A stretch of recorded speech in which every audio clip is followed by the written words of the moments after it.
Hello everybody, my name is Michael, and welcome back to Dark Souls 1. I am standing outside of Kalameet's boss door, and as you just saw, I am very, very happy about something, because I got this item, the Obsidian Greatsword, after I cut Kalameet's tail. But I'm going to talk about this after I fight Kalameet. I'm doing this in post-commentary, by the way. So, I'm going to switch back over to the Great Scythe. Kalameet is one of the best boss fights in the entire game. It's absolutely incredible. I would argue that the boss fight with the dragon and Dragon's Dogma is the best dragon fight ever in video game history, but this is pretty close up there in the best dragon fights. I absolutely love it. And I love how he appears sort of out of the corner there as you come in. Now, even though he has been grounded, he can still sort of hover in the air and does a number of very tough attacks, notably that hover thing. And this one you have to immediately roll away because he's spamming a huge circle all around him with fire, and you have to get away. I think he's going to breathe fire on us in just a second, but one of his main attacks seems to be, I think it's supposed to be, he's just whacking us with his head. It's really weird. He's just smacking us with his face there, which seems like a bad idea. And that right there, he is trying to grab us. If we are directly under him when he does that, we will be lifted upwards on him and be hurt by some sort of telepathic power of his. And he will also mark us with a red dot above our head, which makes things bad. This fire attack, again in Dark Souls, you really do learn what is bravery without a dash of recklessness. That attack is actually best if you run into it. You know, you have to learn this sort of confusing ability to roll into danger in the Dark Souls games, and that was in this fight more than anything else. This enemy is big, he is tough, he is powerful, and like all of the bosses in the Artorias of the Abyss, oh, I got hit there, you are not given a moment to rest. You have to, they are very, very aggressive, far more aggressive than the other bosses in the regular Dark Souls game. The design of this boss is actually really cool. I love the center glowing red eye there. And I can see why Anne Orlando would not want to have taken on this boss, because this guy is really, really strong. I also love the way his fire breath looks there. It sort of looks like it's black rather than red. And it has, you can see, almost like, it looks to me kind of like stars in it. That attack, you can get around to the back of him and hit him, but it's better just to roll away. It's pretty easy to avoid. If he spams it directly at you, that's a little bit more confusing. But that one, he just did it again. That's pretty easy there to avoid getting hit with. That one is the directly at you one. It's a little bit harder to avoid there. Pyromancy does okay damage to him, not spectacular. It's very, very difficult when he does this one special attack that we saw before, where he suddenly leaps backward, and when you least expect it, he does the spraying fire attack. He got very distracted there and sprayed fire in another direction. I don't understand what the heck was going on there. It was kind of bizarre that he was doing that. Very rarely does he get lost like that. And if you have anything but a big, heavy shield, you're not going to be blocking for shit, because I went in here even with the Black Knight shield, which is a pretty darn good shield, thinking, you know, I'd defend against fire, and that did crap, that Black Knight shield, and I got hit even though I was blocking. It still did a heck of a lot of damage. The boss fight is constantly keeping you moving around, and just make sure not to go all the way back there where he appeared, because there is a pit there, and you can roll backwards into it accidentally, especially if you're trying to avoid his fire attack. The best time to hit him is probably when he does that gliding attack, where you move to the left so he doesn't quite hit you, and then you can usually hit him a couple of times under his legs. But if you're directly under his legs, that can usually cause him to do that leap backwards suddenly attack. That can be very, very dangerous. Getting the tail cut on this guy is outrageously difficult. I mean, it is insanely difficult. What I had to do, that you saw in the video there, was I put on Dusk's crown, I put on the Bellowing Dragon Crest ring. Both of those items increase my pyromancy damage considerably, I think by maybe 20% each, 15 or 20% each. And I also had a pyromancy glove that was upgraded all the way to +5, and I had the red tearstone ring on, and let the dogs hurt me up there before I came in, and I was at, essentially like 10% health or something like that when I went into the boss room, and deliberately kept myself that in order to hit him right directly on his tail, and it is almost impossible to do this. I mean, it is outrageously difficult. When I first did it, it was easily a year after I had first gotten the game. It was one of those long-held things that I just never gotten around to because it was so outrageously tough. And when I actually managed to do it, it took like 4 hours, 3 or 4 hours of trying before I eventually got it. And really, this time it only took, this second time that I did it, if only Hawkeye were here. This is actually a developer message to tell you not to fight the boss before Hawkeye. And we get some of his arrows. So I think I'm probably going to cut here and go talk to Hawkeye. So I'll see you there.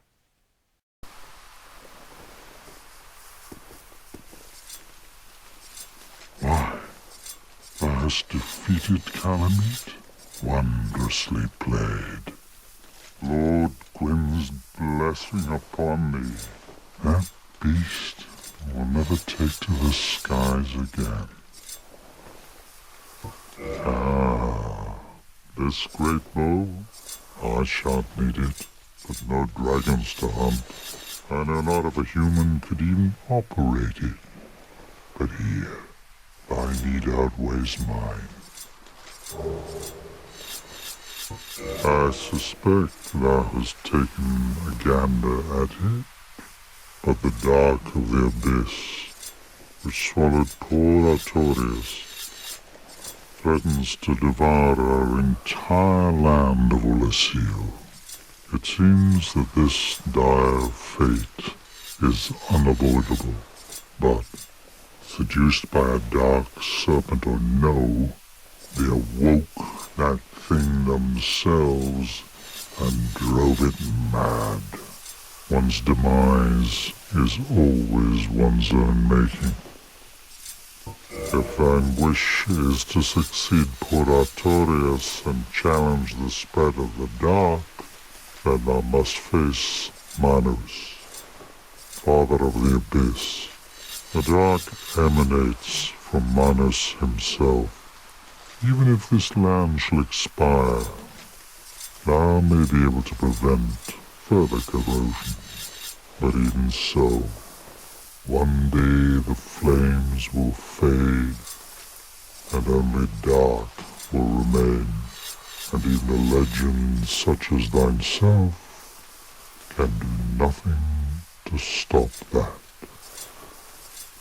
Now, do not mistake my words.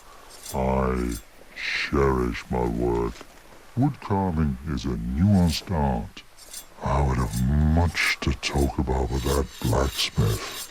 In truth, how is the old chap, I wonder?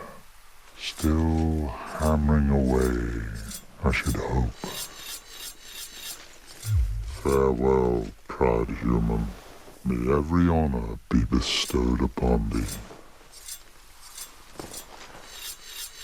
Thou comest again, legend of humans.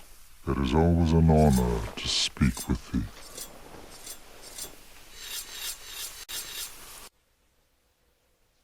Hello everybody, we are here at the Ulyssil Township Dungeon Bonfire, and I've switched up my equipment a little bit. I'm going to be using the claymore here and the composite bow upgraded with the lightning path. And yeah, that was the Kalameet fight. That was a heck of a lot of fun, and I love Goth's words at the end of that. That really is amazing. We're going to be going into the Abyss area. I believe I referred to this area. The name is going to pop up in just a second, I think. Yeah, Chasm of the Abyss. And I believe in Dark Souls 2, is it? It's called the Dark Chasm of Old. And I think I switched around the names quite a bit in Dark Souls 2. I think I called it by that name. And this area, look, you can see the nastiness of the abyss leading down there into this horrible pit. sort of the abyss, I guess, is just nothingness itself. Just sort of empty, pointless, black meaninglessness down here.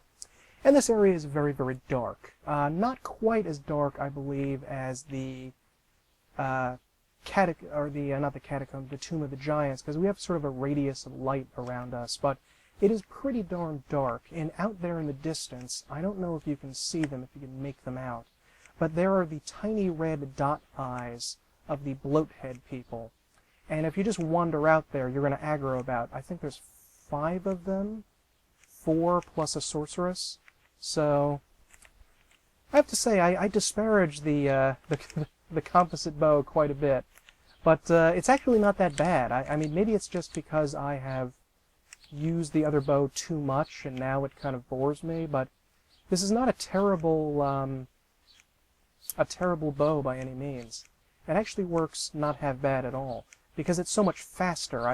I thought that it wasn't really considerably faster, but compared to the Black Bow of Ferris, this is really quick. And if you get it along the lightning path, it doesn't do half bad damage either.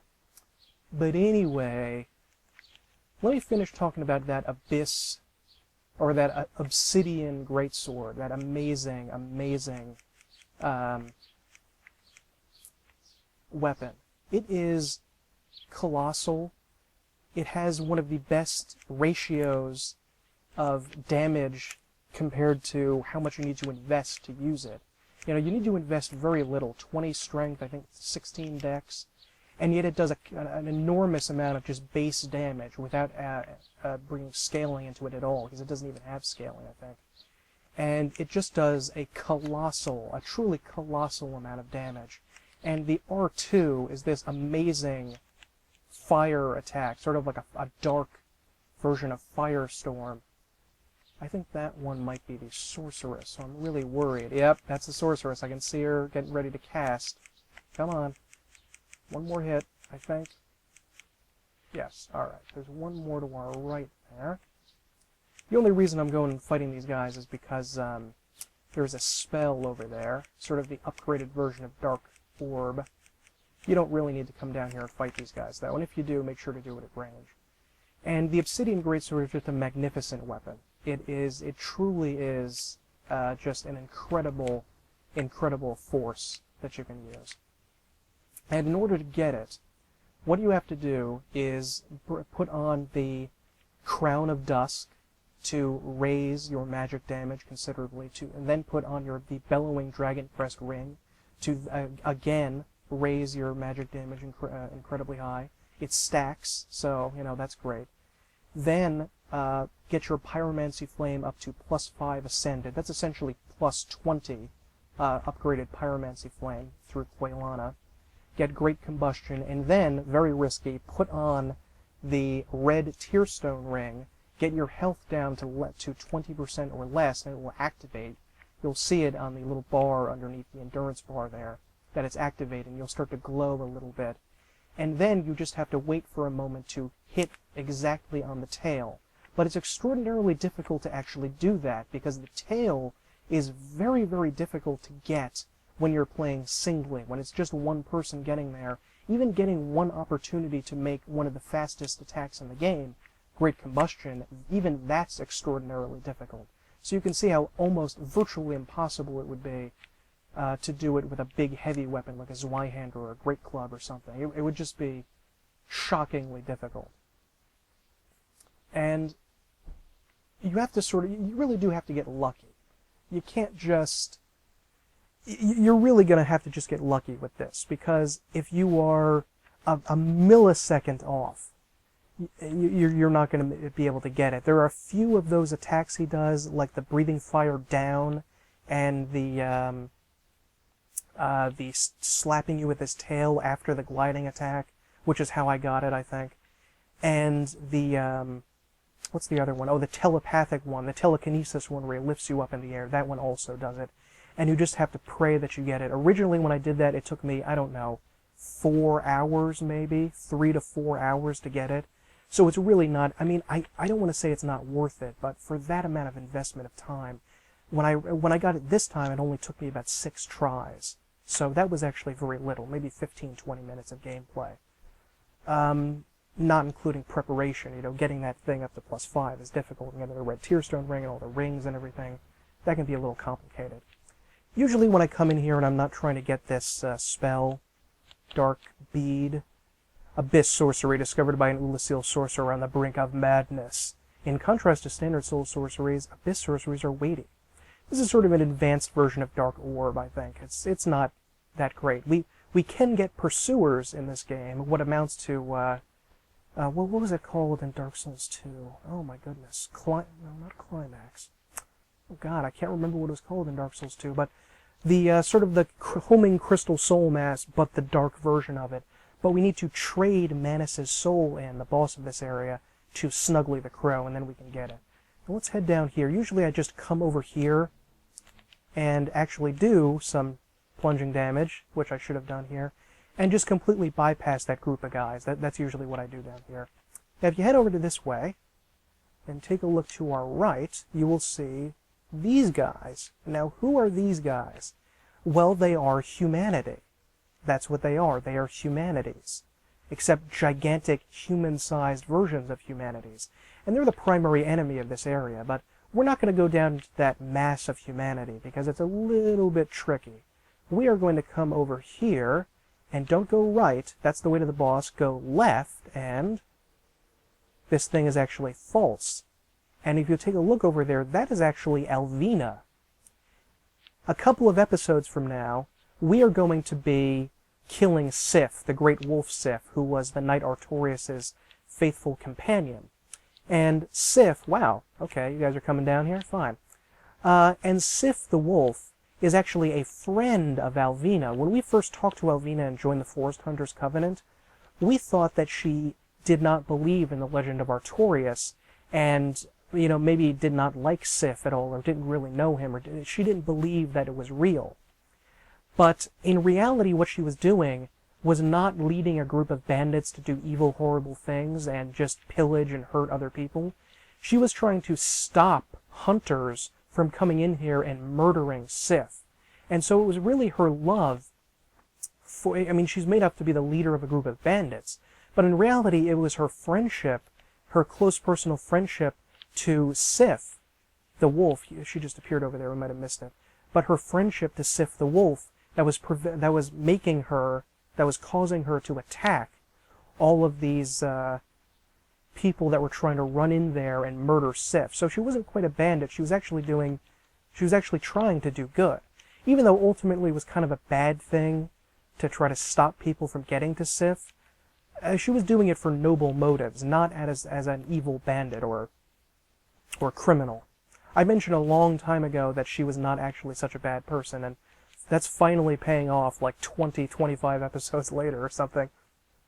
Fighting these guys is usually easier with a bow.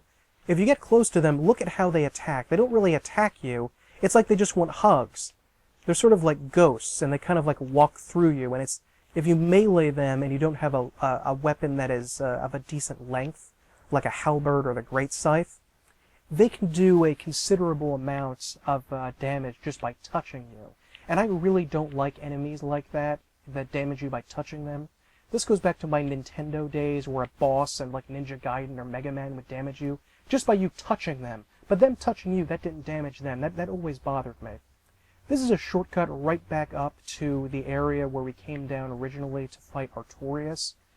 I don't understand the purpose of this, because it's actually not considerably quicker to go here from, like, the bonfire that we were at before, with, the Ulasil Township Dungeon bonfire. So, I don't really understand the purpose of this. There's not really a point.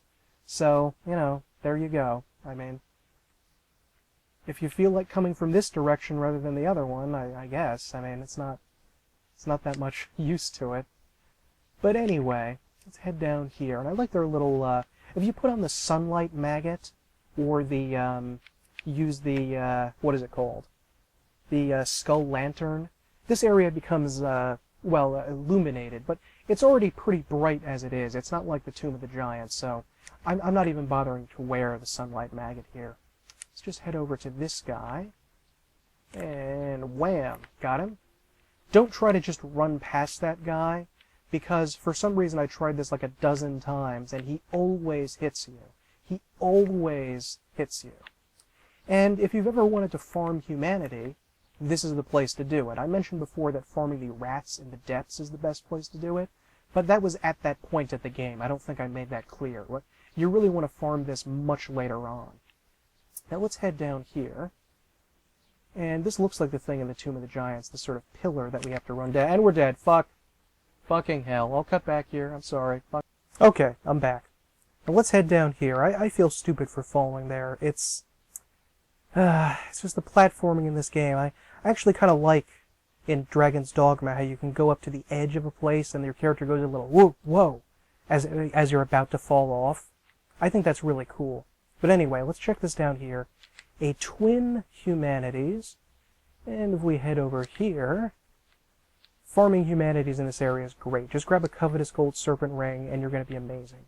That is actually the boss door to Manus. And there we go. And there we go. And I think this is just a soul item, like a soul of a brave warrior or something. It's not that useful to come down here and grab it. I'm using that thrust because it's a little safer. Crap.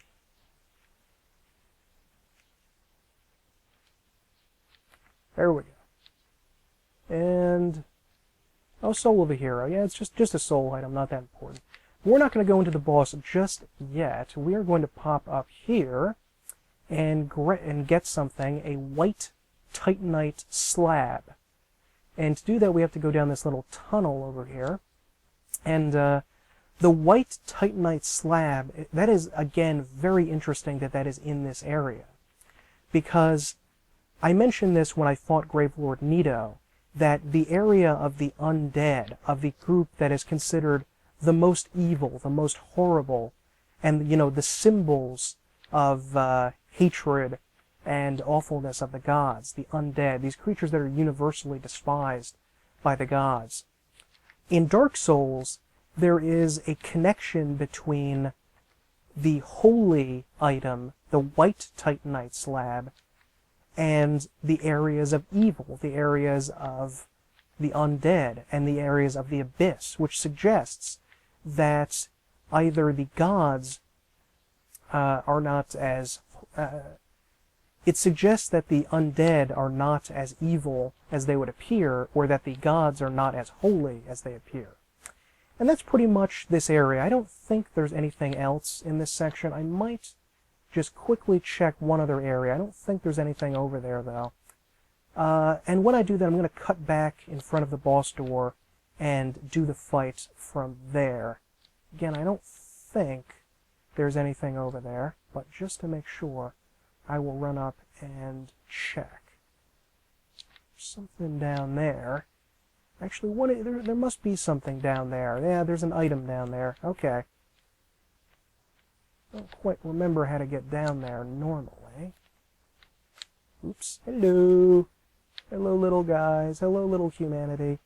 I don't know exactly what this humanity is doing here, but I get a sense that this place is sort of reminiscent of what the world may have been like before the Lord Souls appeared and changed everything by creating and giving power to Lord Gwyn, the Witch of Izalith, and so forth.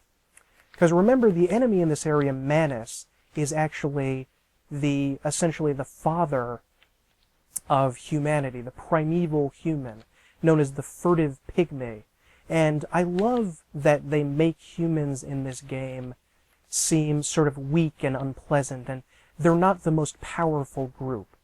I hate fantasy and science fiction that is human chauvinist, that makes humans out to be like the greatest thing since sliced bread.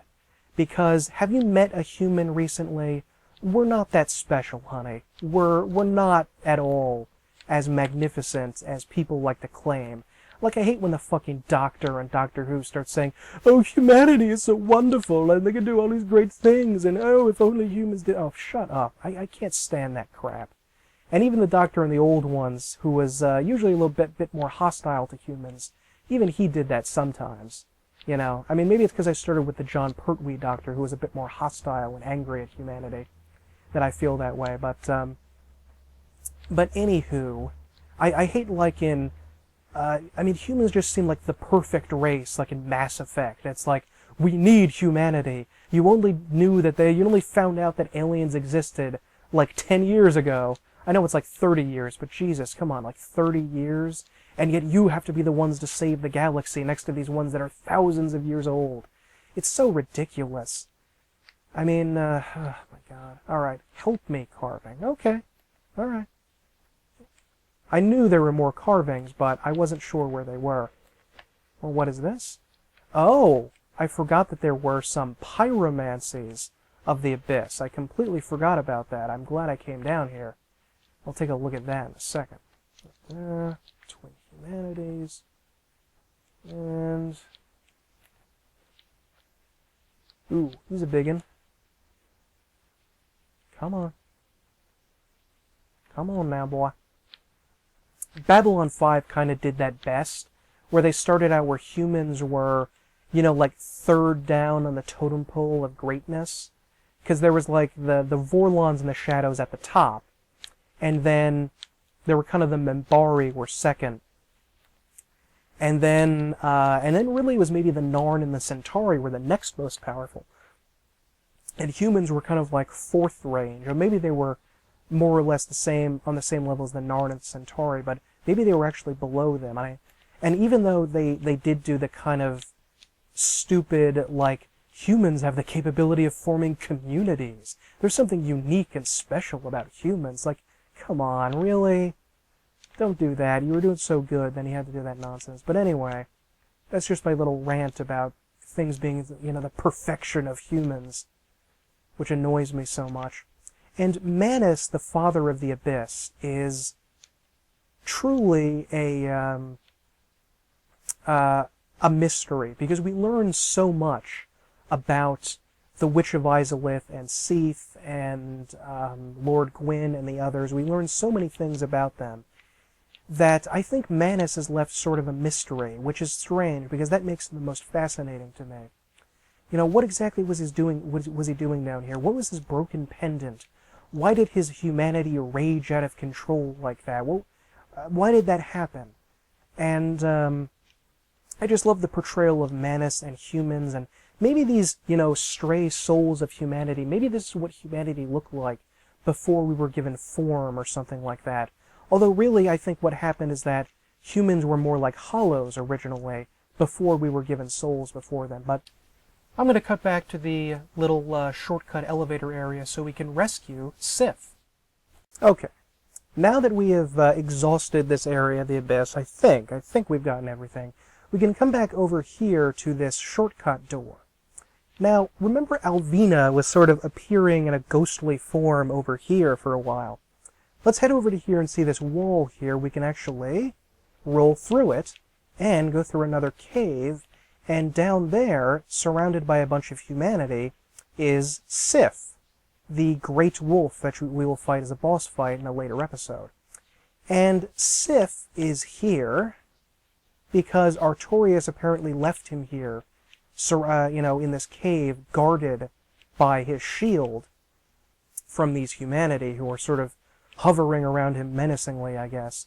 And Artorias went off and tried to fight Manus, but tragically, he was brutalized and defeated by Manus. And so Puppy Sif, and he's just a little, you know, he looks like a full-grown wolf, but he grows to gigantic size later on, is down here, and we can actually rescue him. And if we do that, we can summon him for the boss fight against Manus. So that's going to be really cool.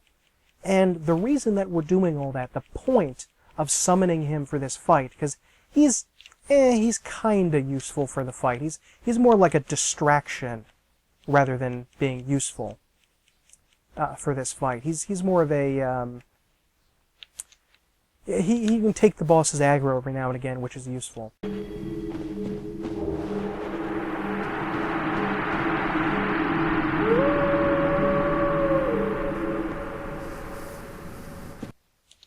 cleansing great shield. But the reason that we are saving him is because we get a special little animation in the boss fight against Sif later on if we rescue him in this way. Although he is kind, on second thought, let me say that again. He is quite useful during the boss fight. Not so much in dealing damage, but in taking the boss's aggro away, that can be very, very useful. So I'm going to end the episode here, and in the next one, we are going to fight Manos, the hands of the abyss. The Manos, the hands of fate. You know the name.